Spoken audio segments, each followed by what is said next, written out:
que foi nos dias de Abraão.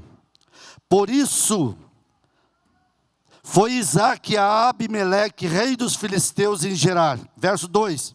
E apareceu-lhe o Senhor e disse: não desças ao Egito, habita na terra que eu te disser.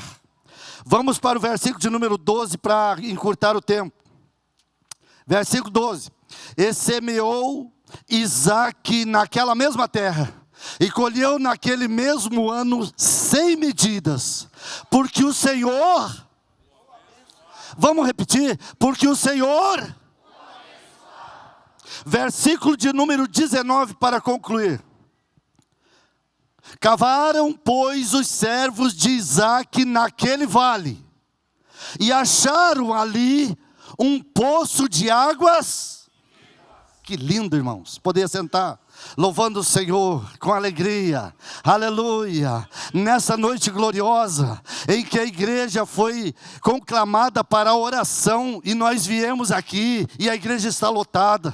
Ei, irmãos, é tempo de buscar, é tempo de clamar, louvado seja o nome do Senhor. Sabe, queridos, quando aquele desespero bate, normalmente a emoção ela vem à tona, ela aflora, então é natural, que o homem desesperado, é muito fácil ele ser enganado pela sua própria razão. O texto está dizendo, que nós acabamos de ler, depois os irmãos leem ele no completo, que a terra estava passando por uma grande dificuldade, uma tremenda fome, e essa fome já era a segunda fome, ou seja, já era a segunda vez. Já havia acontecido uma vez. Então quando acontecem as coisas na nossa vida uma vez e ela repete novamente, a gente pensa assim: puxa vida, eu já passei por isso e agora vou passar de novo. Então quando fala de fome nessa situação, ela não está fazendo de distinção de pessoas pobres ou ricas. Hoje, por exemplo, existem pessoas que podem se alimentar bastante, ter as suas refeições fartas. E existe também os lares das pessoas que têm as suas refeições diminuídas. Mas nesse sentido da palavra que nós acabamos de ler, não tem nada a ver com distinção social, ou com classe social. Ali está falando de terra, terra que não produz, mais ou menos assim. O pobre planta e a terra não gera. O rico planta e a terra não gera. Então isso não é problema pessoal. Não está ligado à pessoa. O problema não é pessoa. O problema é terreno. E nós estamos vivendo mais ou menos essa situação nos dias em que nós estamos vivendo. É normal quando se está em crise num determinado lugar, nós queremos buscar outros lugares. Não tem muita gente dizendo assim: eu vou sair daqui porque a crise está grande aqui, eu vou para os Estados Unidos, eu vou para a Costa Rica, eu vou não sei para onde, eu vou para outra cidade porque aqui não está dando, então eu vou buscar sustento para a minha família em outro determinado lugar. O texto vai nos dizer que a prosperidade estava no Egito. E as pessoas que estavam no Egito, eles tinham comida. Eles tinham fartura de todas as coisas. Então Isaque está numa terra que está passando fome.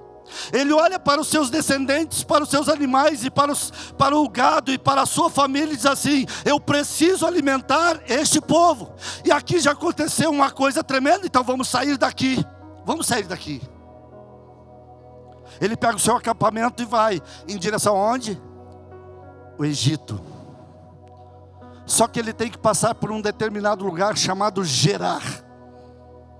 Quando ele chega em Gerar,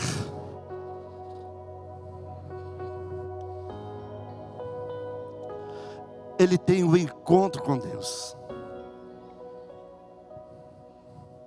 Aleluia.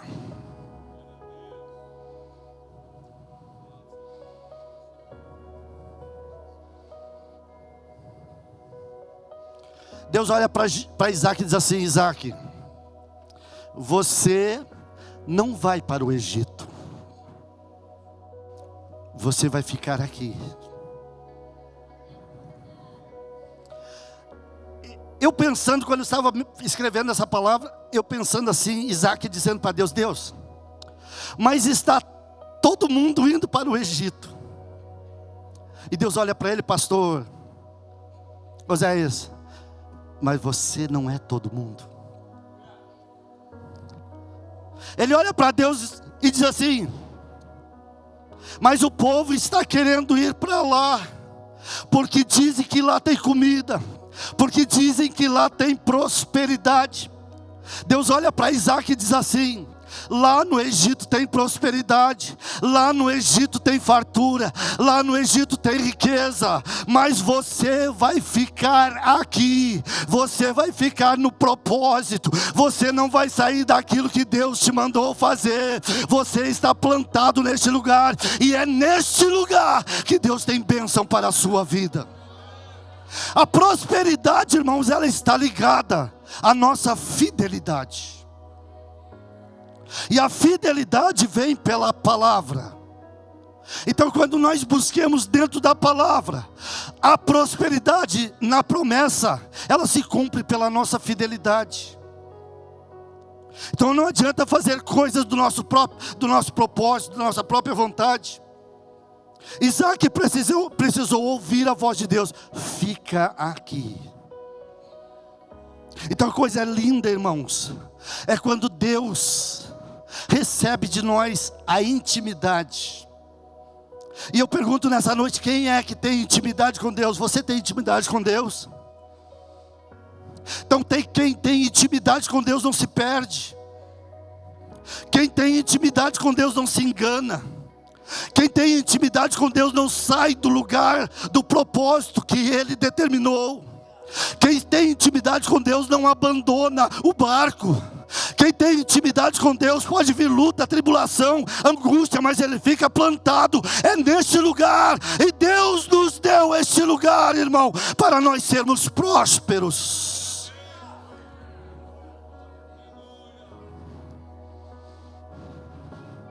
Talvez você esteja ouvindo alguém dizendo assim, como um conselho: porque as nossas horas estão passando depressa.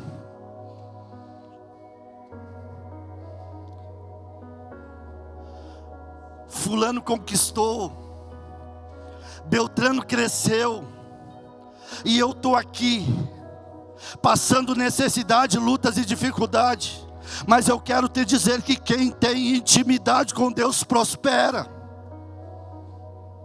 A terra que Deus mostra, a terra que Deus dá, meu irmão, minha irmã, escute a voz do Senhor que fala ao teu ouvido dizendo: é neste lugar que Deus quer abençoar, é neste lugar que Deus vai derramar a bênção, é neste lugar que a providência divina este ano vai chegar. Então é maravilhoso quando nós podemos lembrar da promessa de Deus, e quando ela vem à luz para nós dizendo assim: as coisas estão acontecendo, não é porque a nossa mão alcançou, mas é porque a poderosa mão de Deus esteve ao nosso lado para nos garantir vitória em tempos de crises. Alguém até pode chamar de louco, enlouquecido, sai dessa. Logo ali tem algo melhor, né? Muitas vezes a questão de ministérios, as pessoas às vezes não aguentam ficar um tempo sendo provadas por Deus na questão ministerial, e lhes é oferecido uma melhor situação logo ali. Mas eu digo para você nessa noite, obreiro da casa do Senhor, não saia da posição que Deus te determinou, porque Ele tem bênção para a tua vida neste lugar. Aleluia! Você é diferente. Você é daqueles que ouvem a voz de Deus. Pode ser que alguém esteja dizendo assim: vamos, está todo mundo indo para lá, mas a minha Bíblia vai dizer que eu não sou todo mundo. Está todo mundo saindo em busca de algo melhor lá fora, mas você não é todo mundo. Você é comprado, lavado e redimido pelo sangue do Cordeiro. Oh Jesus amado, aleluia. Às vezes parece loucura, mas Isaac, ele resolve ficar em Gerar, para ver Deus operar em Gerar, gerando frutos da semente que ele planta. Aleluia. Porque, irmãos, aquela terra não produzia, mas quando Isaac joga a semente no chão, a Bíblia vai dizer que ela começou a produzir, e essa produção gerou na vida de Isaac um poder grande, e ele se tornou grande, poderoso, ao ponto dos filisteus olharem para ele e dizer: ele vai nos suplantar. Vamos tapar os seus poços, vamos fechar os poços dele. E então começa as contendas. Aleluia.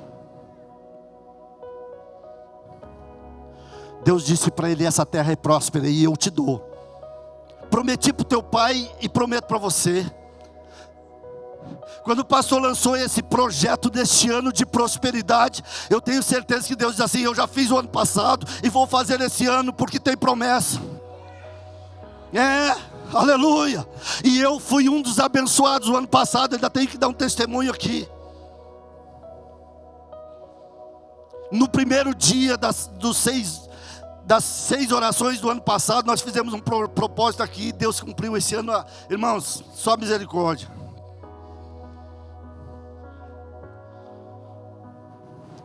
Olha só, existe uma diferença, mais 2 minutinhos, pastor. Existe uma diferença entre riqueza e prosperidade. Tem gente que é rico, mas não é próspero. Prosperidade no dicionário quer dizer um ciclo de felicidade na vida. Tem gente que tem dinheiro, mas não é feliz na área espiritual. Tem gente que tem muito dinheiro, mas não tem felicidade conjugal. Tem gente que tem muito dinheiro, mas na sociedade é uma tristeza. Tem gente que tem muito dinheiro e se suicida. Prosperidade é felicidade de vida. E o pastor falou nessa noite que nós somos prósperos, então nós somos felizes. E a felicidade é um dos princípios do fruto do Espírito. Ela faz parte da alegria. Ninguém consegue ser feliz se não é alegre. E se não tem, se está faltando isso nessa noite, mesmo que tu tenha muito dinheiro, busque nessa noite prosperidade. E a prosperidade se encontra em 2 situações dentro da nossa área espiritual. A primeira é isso que o pastor mandou fazer: leitura de Bíblia. E o segundo é isso que nós já estamos fazendo, joelho no chão. A prosperidade que nos traz felicidade é termos um encontro com Deus. É Deus falando comigo através da palavra, e eu falando com Ele através da oração. Não tem outro jeito. O WhatsApp não chega no céu, o telefone não chega no céu, mas a minha oração chega no céu. E quando eu quero ouvir Deus falar, eu não preciso correr à casa de profeta ou coisa semelhante. Eu vou para a palavra, abro a palavra e ela fala comigo. E o que eu quero mais? Isso é prosperidade, irmão. Deus tem riqueza, Deus tem prosperidade, Deus tem bênção. Mas quando isso começa a acontecer, eu vou dizer uma coisa para vocês: os filisteus vão chegar e vão querer entulhar os teus poços. Se eles chegarem, irmãos, faça como Isaac. Entulharam o primeiro. Ele deu um nome para ele, Ezeque. Poço de contenda. Contenda não. Na igreja não. Se houver qualquer resquício de contenda, abra outro poço, abandone ele. Isaac disse: isso não, eu vou lá, abro outro. E ele chama aquele poço de Sitna, que quer dizer acusação. Acusação não, o acusador está lá fora, chama-se Satanás, que vive acusando a minha vida e a tua vida, porque nós temos fraqueza, nós temos problemas e dificuldade, e muitas vezes nós erramos até por palavra, por gestos ou por ações, mas quem tem que nos justificar é Deus. O acusador não tem nada que falar da nossa vida, porque o sangue de Jesus Cristo nos purifica. E aí fecha esse poço, e ele abre outro poço, e ele chama aquele poço de Reobote, que quer dizer alargamento. Foi quando o Senhor começou a prosperar ele, mas os filisteus vieram e fecharam. A partir desse poço, a Bíblia vai dizer que Isaac começou, as promessas na vida dele começaram a ser confirmadas. A Bíblia vai dizer que o chamado dele como um patriarca dos céus, eu vou dizer assim, começou a ser confirmado. Foi o único patriarca que não casou 2 vezes, ou teve 2 mulheres. Interessante, né? Foi fiel com a sua Rebequinha até o fim. Nisso ele cava outro poço, e os pastores dele chegam e dizem assim: nós encontramos no vale um poço, e esse poço é de águas vivas. A água, ela representa a palavra. A Bíblia vai dizer: rios de água viva fluirão. A água, ela não é vida, a água contém vida. A água não é riqueza, a água proporciona a riqueza. A água faz gerar o reino de Deus na nossa vida.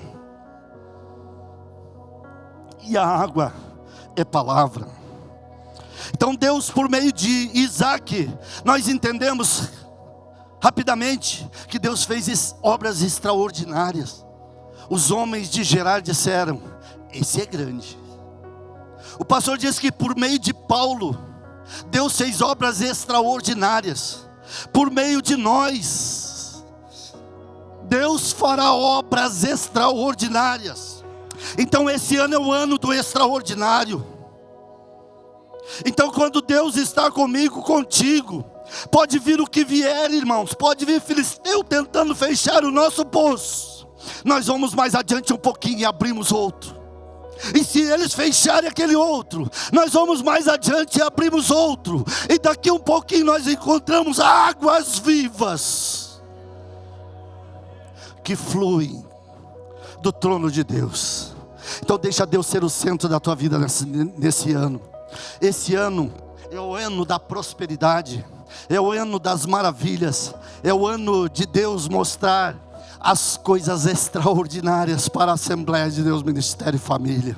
Creia, irmão, e busque o propósito de Deus para a sua vida. Deus em Cristo abençoe o irmão e a irmã. Amém.